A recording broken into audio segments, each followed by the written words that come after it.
오비탈은 번역하면 궤도함수예요. 번역한 게 더 어렵지. 그냥 오비탈로 알아두세요. 오비탈은 전자가 발견될 확률을 표현한 겁니다. 전자가 발견될 확률. 이게 왜 나왔느냐. 보호 모형을 보면 핵이 있고 그 주변에 전자 궤도가 있는데 거기에 전자가 놓여 있고 이 전자는 원운동한다라고 이렇게 설명을 했습니다. 이게 보호 모형이에요. 자, 여기서 원운동한다라는 이 설명 구라입니다. 구라. 거짓말이에요. 사실과 다릅니다. 전자의 위치나 속력은 인간이 알아낼 수 없다라는 것이 수학적으로 증명돼 버려요. 따라서 운동 상태도 알 수가 없어요. 그럼에도 불구하고 보호가 원운동한다 했기 때문에 이거는 사실과 다르다. 이렇게 이런 모형으로 뱅글뱅글 도는 모형으로 표현할 수가 없다라는 거야. 그러면 전자에 대해서 뭘 알 수 있느냐? 운동 상태도 모른다면 알 수 있는 게 뭐냐? 핵 주변에 전자가 발견이 될 확률만 알 수 있대요. 그래서 핵을 표시하고 핵 주변에 전자가 발견될 확률을 가시적으로 이렇게 표시한 이런 모형을 우리는 오비탈이라고 부릅니다. 오비탈. 전자 발견 확률을 표시한 거. 오케이? 자, 그러면 요거 보세요. 이 그림. 점 막 찍혔지? 컴퓨터한테 야, 전자 주변에서 원자 주변에 핵 주변에서 전자가 많이 발견되는 장소에다 점 한번 찍어봐. 컴퓨터가 예스! 이러면서 점 팍팍 찍은 거야 이거에. 그 빽빽한 장소일수록 전자가 많이 발견된다 그런 의미입니다. 이걸 전밀도 그래프라고 하는데 이 전밀도 그래프를 보고 우와 선생님 전자 많네요 이러면 안 돼. 이 점은 전자를 말하는 게 아닙니다. 전자가 많이 발견되는 장소를 표시한 거예요. 자, 얘 그래프에 단점이 있습니다. 경계가 확실하지 않죠. 어디가 끝인지 알 수가 없죠. 그래서 이 모형이 나옵니다. 이건 경계를 만들어냈잖아. 깔끔한 경계가 나왔죠. 그럼 공 모양이 딱 생겼어. 이 모양을 딱 보니까 원자처럼 보이거든. 이 모형을 오비탈 모형이라고 불러요. 현대 모형은 이겁니다. 이거 씁니다. 오비탈 모형. 자, 이 경계에 대해서 설명할게요. 이 경계 안쪽에서 전자가 90% 발견되고 이 경계 밖에서 10%가 발견이 됩니다. 알겠어요? 예. 경계 밖에도 전자가 존재한다는 사실. 따라서 진정한 원자의 끝은 아닌 겁니다. 이 경계가. 알겠니? 자, 다음 이 그래프를 한번 보겠습니다. 이 그래프. 핵이 이 위치에 있어요. 이 그래프에서 핵에서부터 떨어진 거리를 R이라고 할게요. R. 핵으로부터 떨어진 거리 R. 그때 전자가 발견될 확률을 이렇게 조사를 한 거야. 그랬더니 이런 그래프가 나왔다는 거지. 그러면 전자가 가장 많이 발견되는 지점은 어디니? 핵에서부터 요만큼 떨어진 이 지점이야. 이 얘기죠. 우리 그래프 해석만 할 수 있으면 돼. 이해되냐? 요 위치에서 전자가 상당히 많이 발견되네요. 자, 수소 원자의 경우 이 위치가 수소 원자 1번 껍질이 있는 장소입니다. 그럼 수소 원자에게 전자가 한 개가 있는데 그 하나의 전자가 1번 껍질에 위치할 확률이 가장 높다라는 거죠. 왜냐하면 전자가 1번 껍질에 있을 때 가장 에너지가 낮은 상태지. 수소 원자가 가장 안정한 상태고.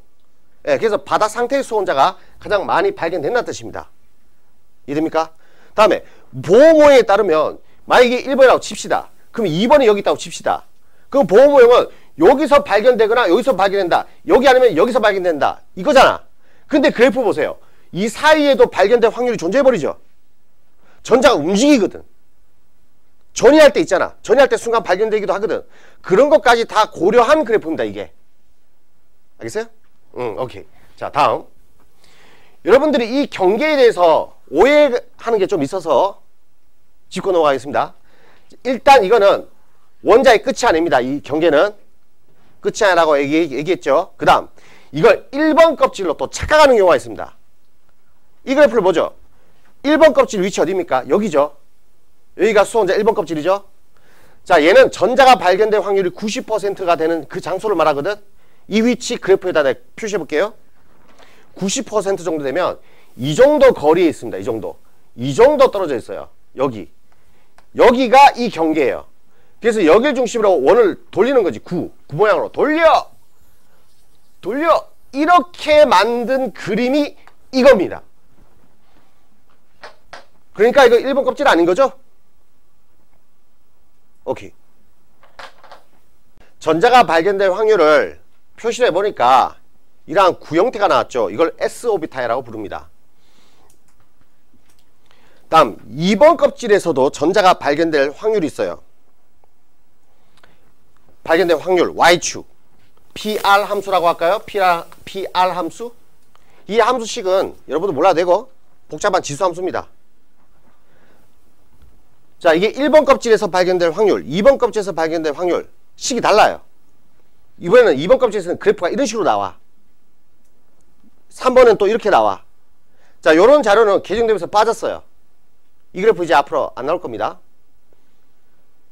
자, 마찬가지예요. 90% 장소까지 9를 그리면 얘가 90% 이 정도 돼. 그 9 이렇게. 90% 이 정도 돼. 이렇게. 90% 이 정도 돼. 이렇게. 자, 9가 점점 커지죠? 자, 커지고 있습니다. 그림. 그래서 S오비탈 정리할게요. S오비탈.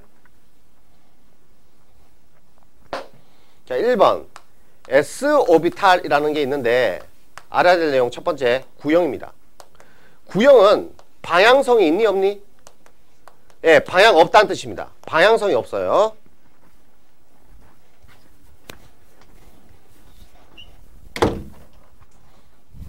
(2번) 자, 1S 오비탈, 2S 오비탈, 3S 오비탈이 있습니다. 이게 오른쪽으로 가서 점점 커지거든요. 커지는 게 두 가지예요. 뭐가 커지죠? 이 부동호 성립하는 게 9의 반지름이죠. 즉 9의 크기. 자, 크기 점점 커지고 있죠? 또 더 중요한 거 에너지입니다. 에너지 준위.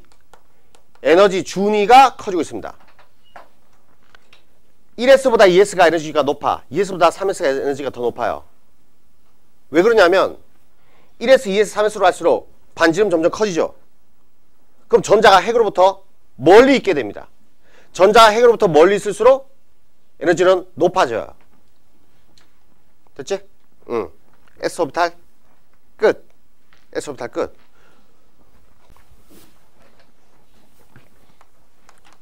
자, P오비탈.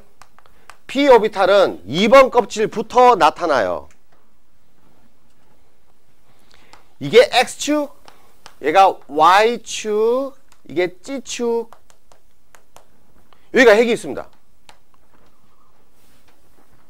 자, 전자가 발견된 확률을 모형으로 그려보면 이렇게 R형 형태로 나옵니다. 이렇게 R형. 그리고 또 경계가 있죠? 해석은 동일하게 합니다. R형 속에서 90%, R형 밖에서 10% 발견된다. 이런 뜻이에요. 자, 이 R형 한 개가 오비탈 몇 개를 말하죠? 한 개입니다. R형 하나가 오비탈 한 개입니다. 이게 X방향의 오비탈에서 PX. 다음에 Y방향의 오비탈. R형 또 하나. 이게 PY 오비탈. 다음에 Z방향의 오비탈. 또 R형 하나. 이게 PZ 오비탈. 이렇게 세 가지가 있습니다. 방향별로요.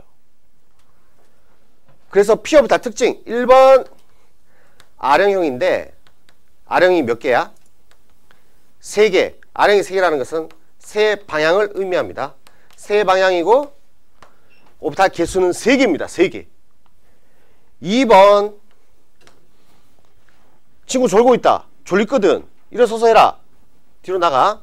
2번 P 오비탈은 두 번째 껍질부터 나타나고 했죠. 2번 껍질부터 나타나거든. 자, 이걸 2P 오비탈로 가정할게요. 그럼 2P 오비탈, 2P 오비탈, 2P 오비탈, 2P 오비탈이 몇 개? 3개 있습니다. 방향별로 X, Y, Z 이렇게 3개 있습니다. 자, 얘들 다 똑같은 게 있어요. 다 똑같은 게 있어요. 뭡니까? 크기 어때요? 크기. 크기 똑같죠? 에너지 준위 어때요? 같습니다. 자, 요게 크기와 에너지 준위는 같습니다.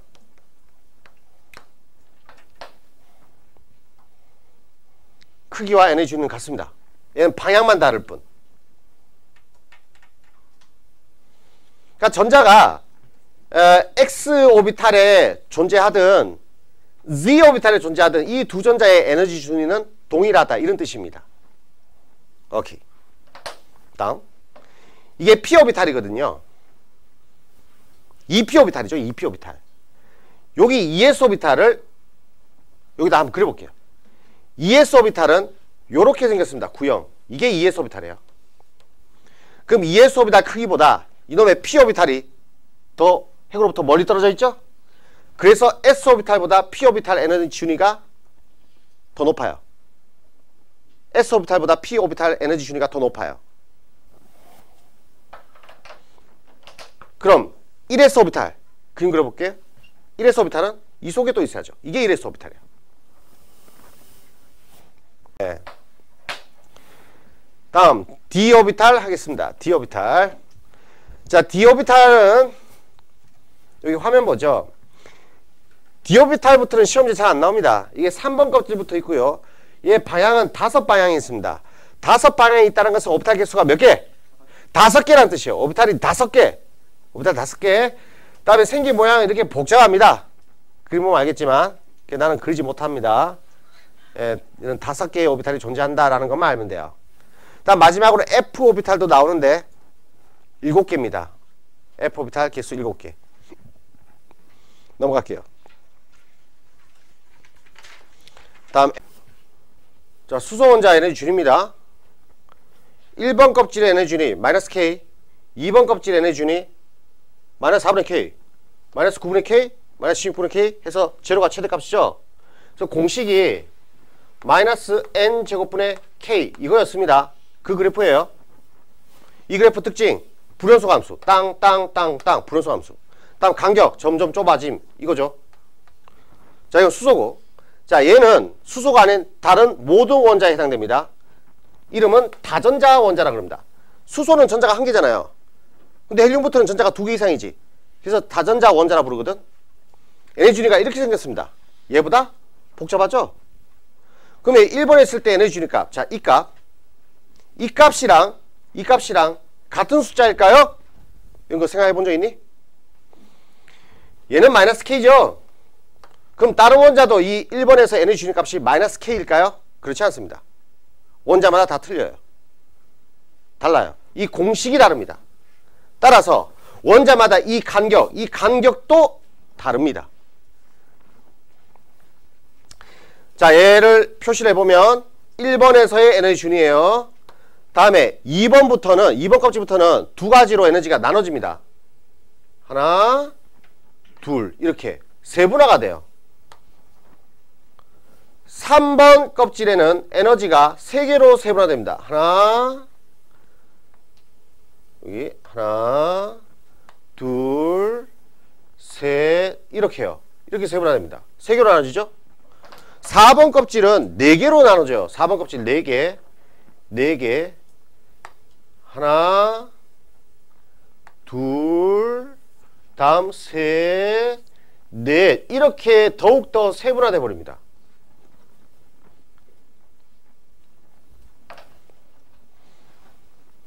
자, 그러면 왜 그럴까? 이유 한번 알아보죠. 수소 원자는 전자가 하나밖에 없기 때문에 전자가 반발하는 경우가 생기지 않아요. 하지만 전자가 2개 이상 있는 경우는 서로 반발력이 작용할 때가 있습니다. 전자가 반발력이 작용하게 되면 에너지가 올라가서 불안정해지거든. 그게 전자들의 반발력을 최소화시키고자 또 에너지를 세분화시켜 놓은 거야. 일부의 전자는 여기 들어가고 일부의 전자는 여기 들어가고 이렇게 배치해버리면 더욱더 안전한 상태를 만들 수 있습니다. 그래서 수소가 특별한 이유는 전자가 1개밖에 없기 때문에 그래. 다음 에너지 준위 크기, 이 상대적인 비교를 할 수 있어야 돼요. 여기 쭉 정리가 되어 있습니다. 한번 정리해 볼까요? 자, 다전자 원자의 경우 에너지 크기가 1S가 가장 작죠. 자, 1S보다 에너지가 더 높은 거, 이 순서 외워야 됩니다. 2S, 그 다음 뭐니? 3S, 그 다음 뭐니? 장난해? 2Pg. 그 다음에 3S, 그 다음 뭐예요?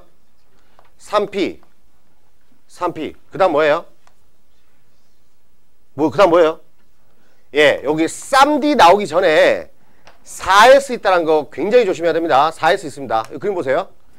3P 위에 4s, 그 위에 3d죠.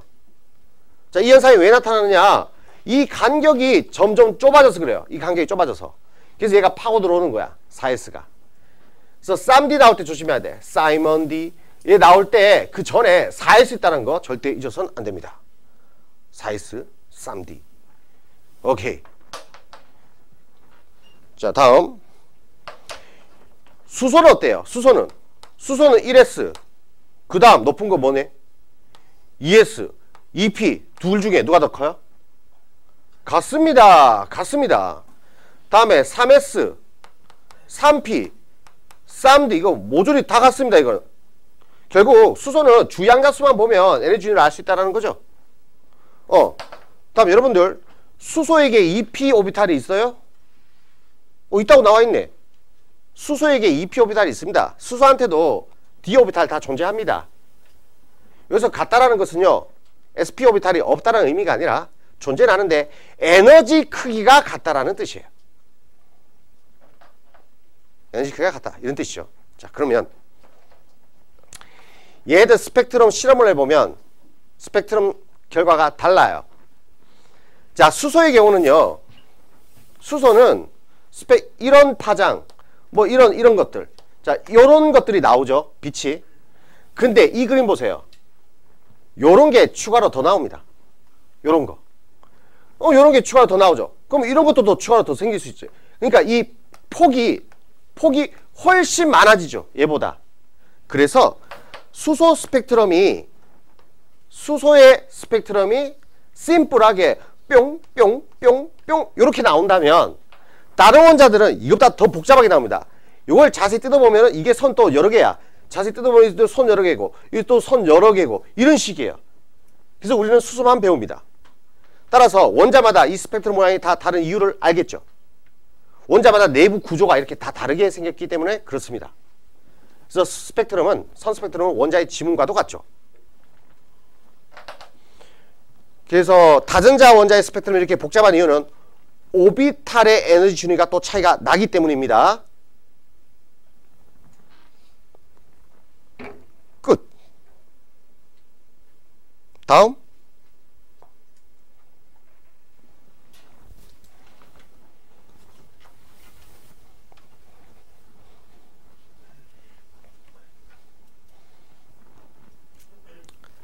이 그림!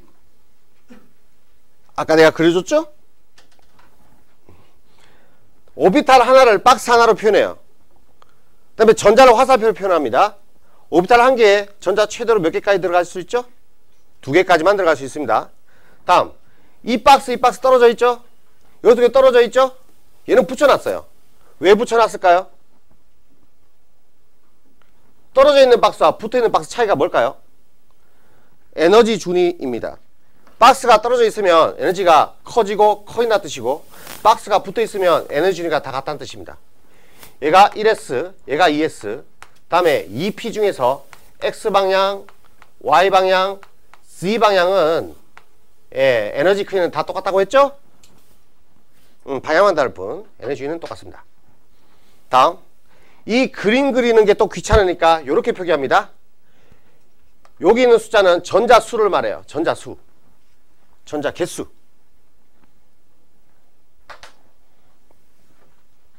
오케이, 끝.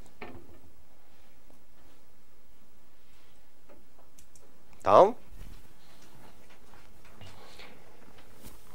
에너지 준위 크기 비교하는 방법. 여기 주양자수라고 되어 있는데 전자 껍질을 말합니다. 전자 껍질. 껍질 번호. 전자 껍질 번호가 에너지 준위를 판단하는 1순위입니다. 1번 껍질보다 2번 껍질 에너지 높고 2번보다 3번이 높다. 다들 알죠? 그 다음, 만약에 전자 껍질이 같은 껍질이라면 두 번째는 오비탈 종류를 보면 됩니다. S 오비탈보다 P 오비탈이 핵으로부터 멀리 떨어져 있다고 그랬어. 에너지가 더 높고 D가 에너지가 더 높습니다. 스피드 순서대로 에너지가 높아요. 이게 1순위, 얘가 2순위. 자, 그런데 이 3번 요거 조심해야 돼요. 사이먼 D 나왔죠? 쌈D하고 4S. 주양자수만 보면 4고 3이니까 얘가 에너지가 더 컸어야 되죠. 그런데 주양자수 3인 A가 에너지가 더 큽니다. 조심해야 됩니다. 이런 예외가 있죠.